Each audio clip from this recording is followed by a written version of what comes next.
Okay, today we're going to install a Jimmi Jammer plate on a 2016 Ford F150 XLT model. I've gotten everything ready on the door panel, so it's a quick tutorial from here. First thing we're going to do is take off this top cover here, and you start by prying along this edge.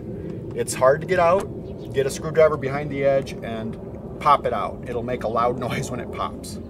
It's a good idea to wrap your screwdriver bit in tape so it doesn't scratch.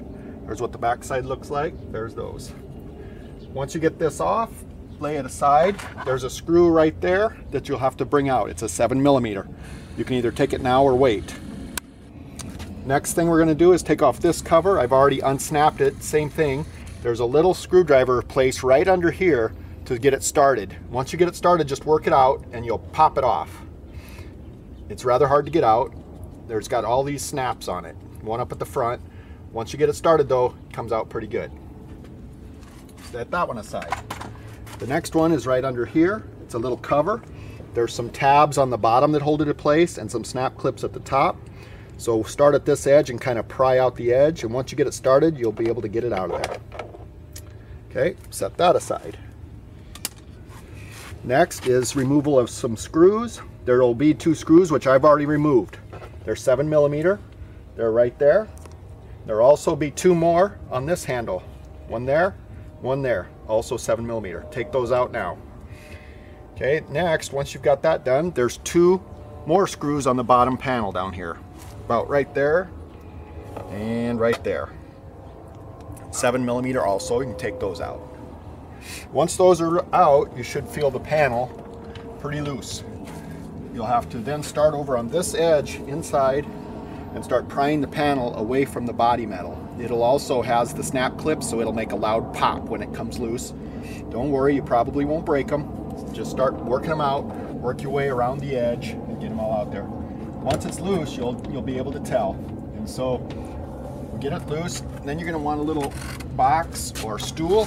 I use a milk crate. Just put it under there. It gives you something to set the panel on.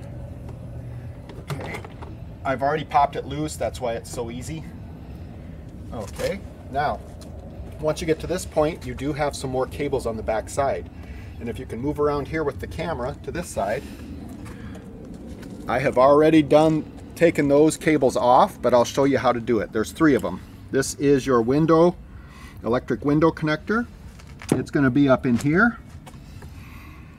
Okay, there's a release tab right there that you have to press on. Press on that and then pull out holding the connector. Don't pull on the wires. This one is your electric lock connector. It also has a little tab on the bottom near the wires. You'll be able to see it if you look at it right there, and as you can see, it moves. It'll be up in this connector right here. Okay, that one. So you'll push that tab and pull straight down, and that one will release. Last is this one. This is your door handle pull. It will normally be sitting in here like this. To release this one, there's a tab below the connector right there, and it'll be on this side when the connector's in place. So basically all you have to do is move that up and down, and you'll feel it pop loose. Then you'll swing this out and lift up on it. It's a great way to do that. That is that. I'm going to set the door panel aside.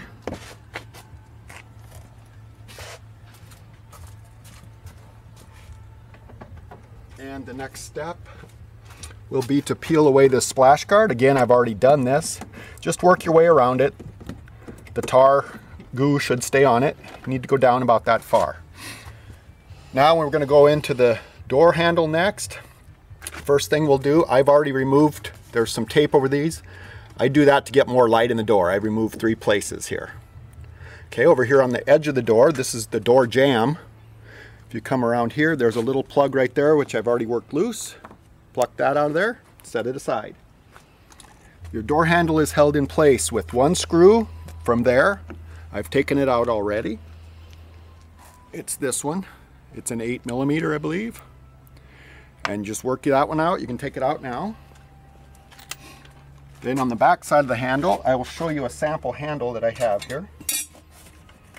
This handle will be sitting in the door that way from the outside. There are 2 nuts that you'll have to take off to get the handle loose. So here's the screw we just did. Take these 2 nuts off and you'll have that loose. What's not shown on this handle is the lock assembly. It's not on this one, but it is in your door.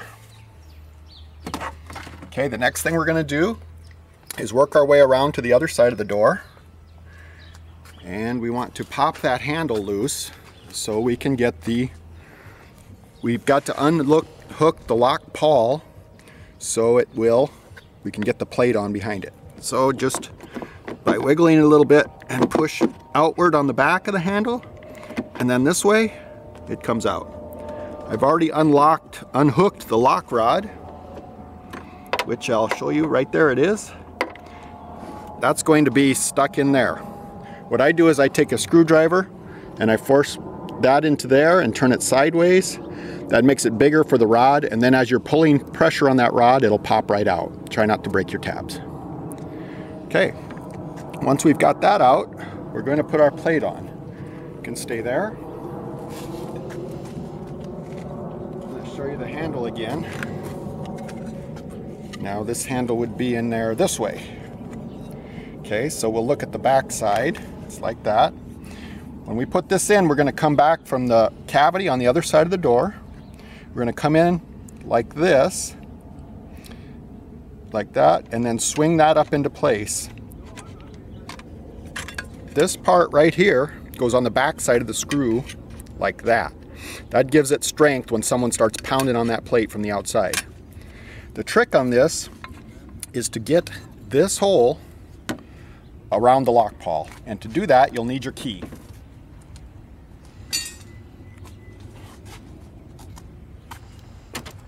Oops. What I'm going to do, I'm going to put the key in the door, and I'm going to turn that lock pawl so it's facing downward, and just leave it like that. Okay, now next thing we're going to do is get the plate over here again. I'm going to start on this side, and I won't show you this part. This is where you eyeball it. Get the plate up there. You'll see me come into place here. And we're going to go around there in a moment. First thing, like I say, is to get that lock pawl through that hole.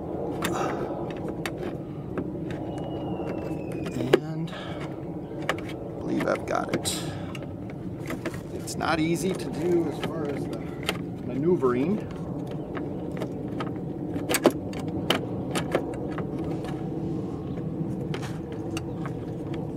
You've got to be a bit of a contortionist, but it will go in there.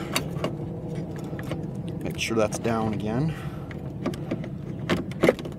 Okay, and as you get it in there, you will feel it pop into place.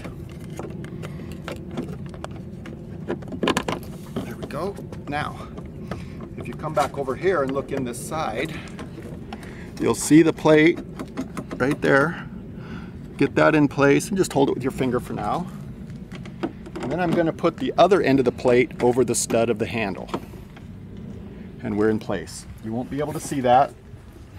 It's up in there. Okay. From there, the next point will be to put one nut on that handle over the plate and stud. Just do finger tight, doesn't need to be tight at all at this point. Then come back over here, put that screw in, and now you want to go ahead and snug that one up. Once you've convinced your handle is set flush, snug that up. Then you can snug up that nut that we just put on and put the third nut up above it.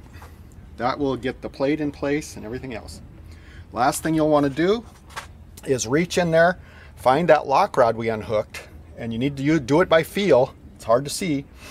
You'll have to snap it back into the lock pawl. Once that seems to be in place, test everything there. And now you can go ahead and start putting things together in reverse order. Work carefully, take some notes. You should be able to do this.